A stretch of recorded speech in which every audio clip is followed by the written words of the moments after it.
Take two. Hello and welcome to Chad and Cherry's Surf Music Review. I'm Chad Shivers, and of course this is not Cherry. You know him, you love him. Well, maybe. The great, the strong, the powerful. I don't know where this is coming from. Brad Mattocks, everyone. Hey, everybody. So, of course you know Brad. He is the third guitar player for the band the Frigidaires. Primary third guitar. Where I am also primary third guitar player. Primary third guitar player of the Frigidaires.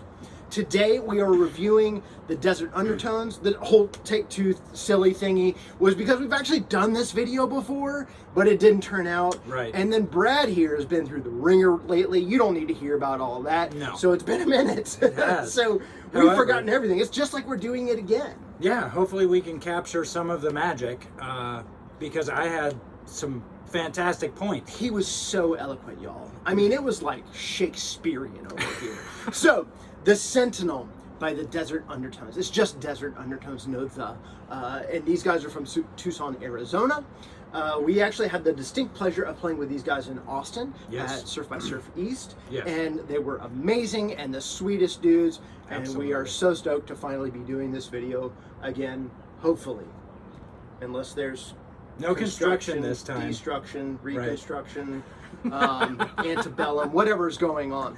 All right, so we are drinking in the Shadow of the Sentinel, which is actually really cool because it's from a, it's like a Lost Lantern distillery or something from Tucson, which these guys are also from Tucson. And the album's called The Sentinel, so I thought it was perfect. Perfect. Brad, I didn't have the correct ingredients for the non-alcoholic version, so Brad's drinking kind of an approximation. And we're smoking these interesting Kentucky Derby cigars that Brad brought over. So, yeah. And apparently, like, you can't get them, so too bad. All right, we're going to start with track one, side one, track one, Black Eagle.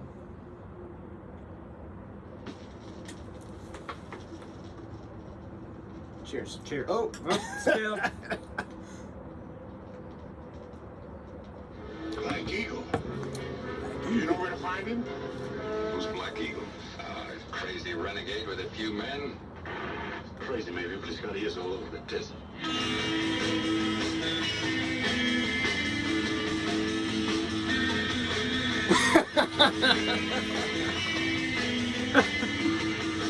We have fun.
So these guys hit hard right out of the gate. And I don't just mean with this track. I mean with their debut album being this ridiculously strong. Right. They're a three-piece. They're a three-piece. They also have a single that's equally amazing. We touched on that on the Colorado Instrumental Fanzine review, which shout out to Colorado Instrumental Fanzine. They are a great sponsor of the show. And that single actually comes with an issue of Colorado Instrumental Fanzine. So go to their website, which we'll have a link in the description below, and pick up the single along with the magazine. For sure. So Brad, what are your thoughts on that first track? It's great pacing, super tight. The musicality of the reverb, where everything isn't washed out, just adds so much ambiance. The changes and how smooth all the transitions are just stack it up into a stellar opening track. I agree. And those medleys Yeah, kill man. me You every can't, single time. Oh my god. Speaking of every single time, this record, I've listened to it, oh gosh, I don't know, a lot of times now. In preparation for this video, because I love it, in preparation for our Grammy video, all sorts of stuff. Because if you watch our Grammy video, you'll know this was in our top 5 for last year. And deservedly so. Absolutely. It's probably top 2, top 3 record for me for last year, for 2024. Absolutely incredible. So, to kind of jump on the things that you were talking about, the musicality, and not only is it musicality, but such emotion. That's what I go for in surf music, y'all. Yeah. Like, you can tell, if you've seen our videos and seen the type of albums that I'm like, this is my favorite album. Right. There's an emotional quality that they all share. Yeah. And this is no exception. And I cannot say enough good things about this band, to be honest. For sure. To the point where I have gotten inebriated and messaged Dylan, the guitar player, on Facebook, like, in an annoying capacity. So sorry. It's got my feels. It's got my feels. Yeah. Some things that he does, and you can kind of hear it sprinkled in, and hopefully, maybe it'll inform your ear when you're listening along with us, but Right. some of the things that I love that he does, there's always strong melodies.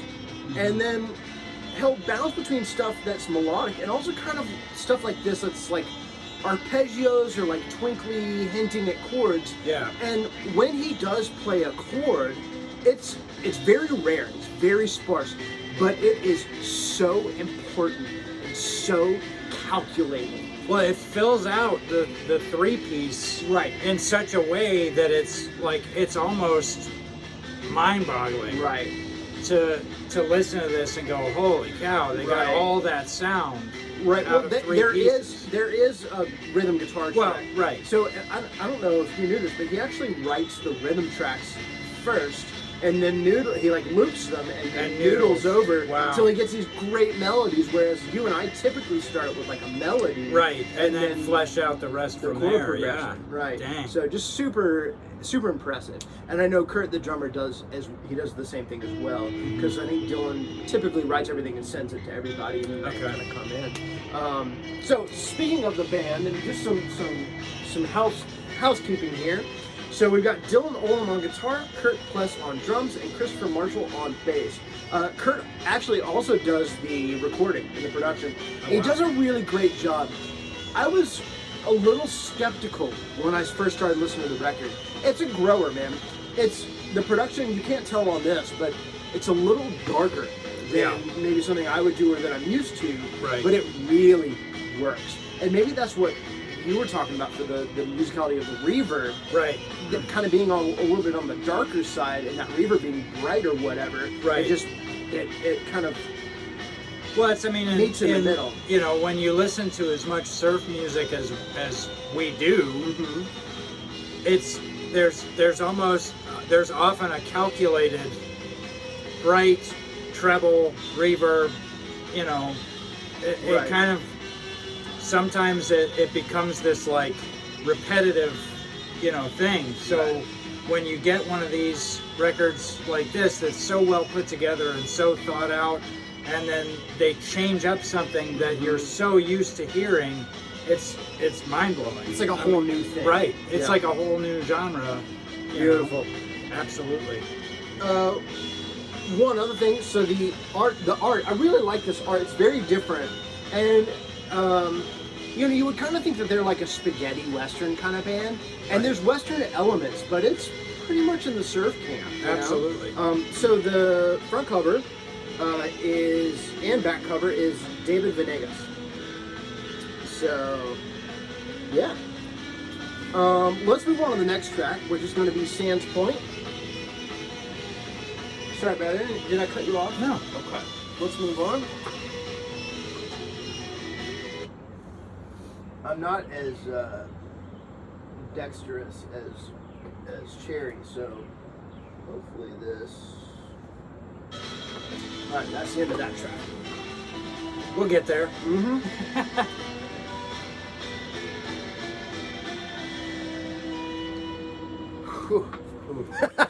Just like we heard 2 seconds of that, and we're going, ooh. Wow.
Such a great change.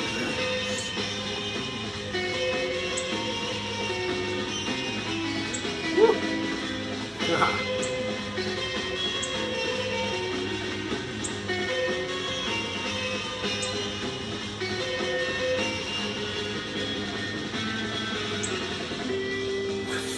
God. Okay. I mean, what can we say? It's brilliant. Absolutely. Usually I like bigger productions with a lot of bells and whistles. This doesn't need it. No. The music is just, it speaks for itself 100%. And Absolutely. I don't know if I was trying to allude to this earlier. I don't know if I actually got it through, but I've listened to this record a lot of times, and I think I like it more every time I hear it. I can totally see that. And like I said, a lot of times, guys, we're talking, you know, a couple of dozen maybe? A lot of times. You know, this track especially, like, first time I heard it, the first thing I thought is, man, the bass in this track just, like, caught me off guard and immediately made me think Jet Harris of the Shadows. Oh, interesting. You know, Jet Harris bass lines were so much more than the bass lines of the time, and surf music, you know, oftentimes you get a lot of root notes. Mm-hmm. That bass line has so much character and is so well equipped for the song that it adds this whole other layer that you don't see very often. So kudos for that, because man, like, you definitely don't hear a lot of that, like almost homage, whether it was intentional or not, Right. to you know, one of the best in my opinion. Yeah. For this, you know. Yeah. So. And actually, I'm glad you brought that up. They have a brand new single out on Spotify. So maybe on their Bandcamp too. And we'll have a link in the description. And a great new track actually came in on the car today as I was listening. Awesome. And there's a bass line in there, and they do a couple little different things on this new track. Okay.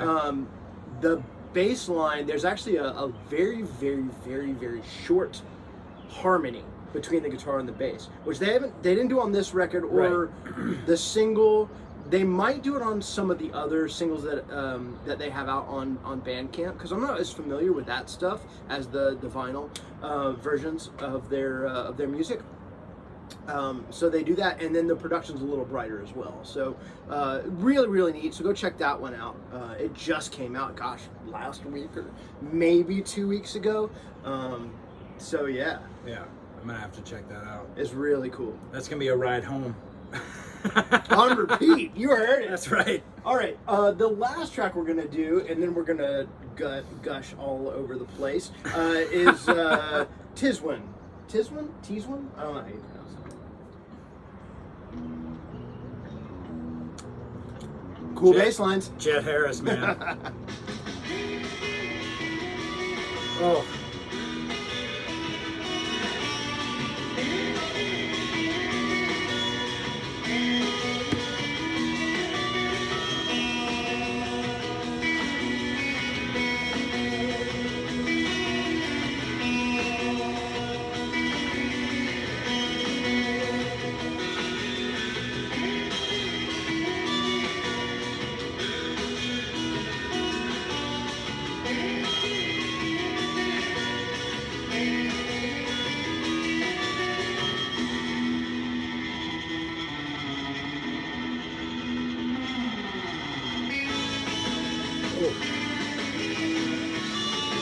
Right there, man.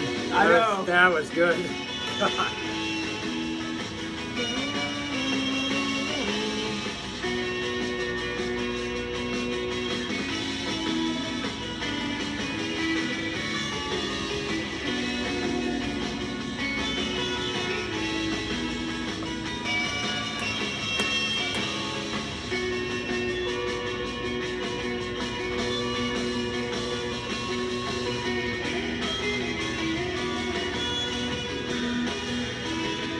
I love those fills. Yep. Here it comes. After this. After this.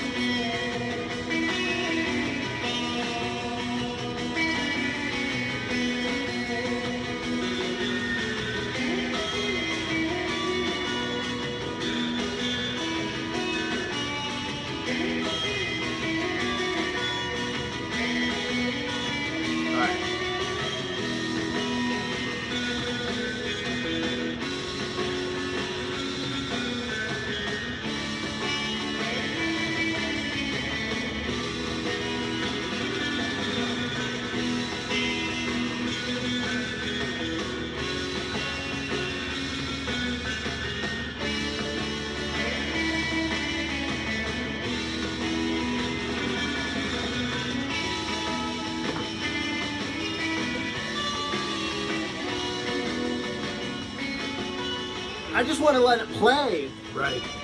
I'm ruining it by talking over it. The first part is so playful. Absolutely. And then it goes through those like emotional things. And it feels like there's an extra, when he does that like arpeggio thing, it's kind of like there's notes that stay the same. Stuff like this. Oh, I forgot. There's this part.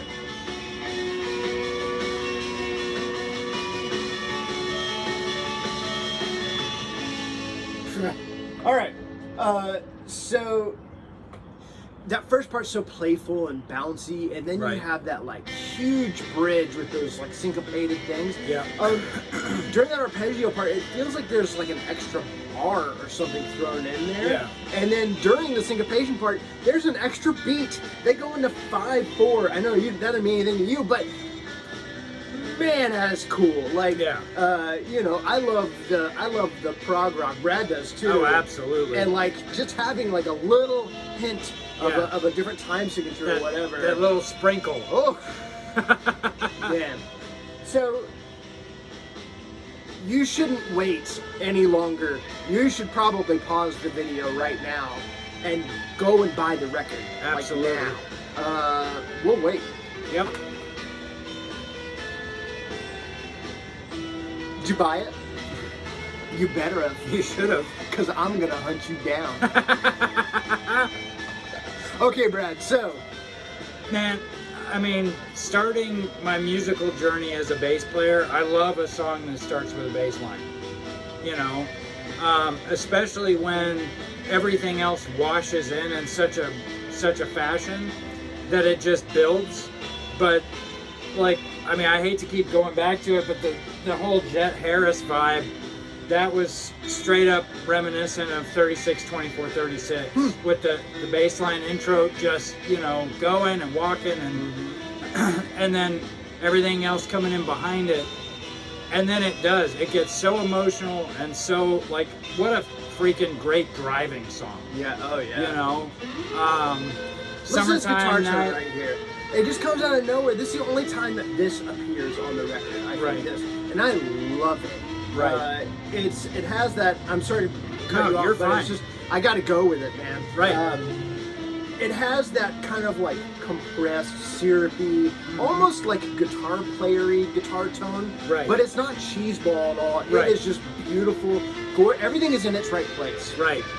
Continue. So, no, I mean, that's pretty much it. I mean, everything, it's such a well thought out record. It's not, Absolutely. It's not songs thrown together so that you can flesh out a record, which, you know, it can be very hit or miss. This record from start to finish is so well thought out, so well put together, and just expertly executed. I could listen to it on repeat in my car for weeks on end without ever growing tired of it. Every time I listen to it, I hear something different, and it affects me differently. And you can't beat it. It's definitely, like you said, I mean, it's a top 5 for me in the last 12 months. So kudos, guys, fantastic work. Absolutely. These guys are always working on new material. I am so looking forward to seeing what they come up with next. And inebriated messaging Dylan on Facebook in the future and asking him questions. And I've been toying with the idea of doing some, because a lot of times when I'm like really invested in a record or like doing a lot of listening for a record, and I will ask bands questions and stuff, Right. but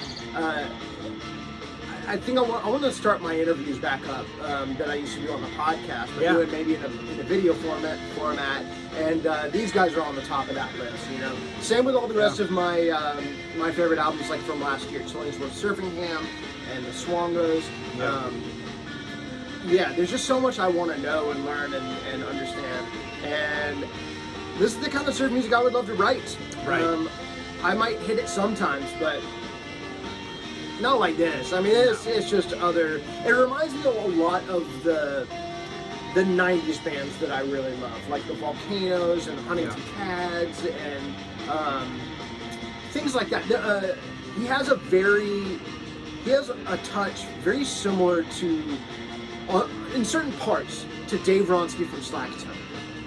You know, like some of those like double stops or that little playful part at the beginning of the track that you reviewed. Right. That's very, I could hear Dave Ronsky doing something like that. And even that like extra beat or extra bar, that's very Ronsky. So Right. yeah. Just, all around, just stellar. So Stellar. go buy the record. Brad loves it. I do. I love it. You'll love it. You will. I mean, you already bought it, so you know you're going. While we were waiting. While we earlier. were waiting, you waited for it to come home and listen to it on your own time and then resume the video. Right. You're that dedicated. I appreciate you. Speaking of you, if you like this video, please give us a thumbs up and subscribe and hit that notification bell and all that stuff so you can see Brad's strong jawline in future videos when he comes by and we're smoking and... Or, you know, just tell Chad, please don't have that guy back. We both know that nobody's going to do that. Well, maybe. Maybe not. It depends. I guess I just need to, you know, I don't know. So, Brad, since I have a fellow Frigidaire on the show, what's going on with the Frigidaires? Oh, man. We've got We've got a record on the way. What? We So that record, and I don't know if we've actually discussed it. So it's called Hot Vacation. it is. It's going to be on Colorado Instrumental Fanzine, so shout out to Matthew. We love Thank you, buddy. Matthew. And putting out high quality stuff. That's right. And the Frigidaires. And the Frigidaires. What else? What else do we got going on? End of July, we're off to Surf by Surfwest in Seattle. Then we're doing a couple of dates in San Jose. We're gonna play the it's the Surf International with Frankie and the Pool Boys and LHD from Croatia and all sorts of great bands on that bill. And Right. then SG 101. Surf Guitar 101, the holy grail, the grail of grails, the king of kings of surf music festivals. Have they heard us? So we are so stoked. So stoked. And Surf Guitar 101 is also a sponsor of the show. We'll have a link down below to not only the festival website, which is surfguitar101festival.com, but also where you can buy tickets at sellershows.net. And that's going to be in Long Beach, California. So, and actually, Dylan, I think, and Kurt are going to be out there. So Awesome. we're going to get to hang out with those guys again. Heck yeah. And I'm really looking forward to it. And Absolutely. maybe we can have another dinner with Bob Higginson because he said he would. Thanks, Bob. Thanks, Bob. our one fan, our only fan. Our singular fan. All right, I think the record's almost done. I think we've gushed enough. I could go on. Go on. Okay, we appreciate you guys watching. We hope that wherever you are in the world, that you're happy, healthy, and safe. And until next time, Mine's cheers. empty. You're out. Cheers.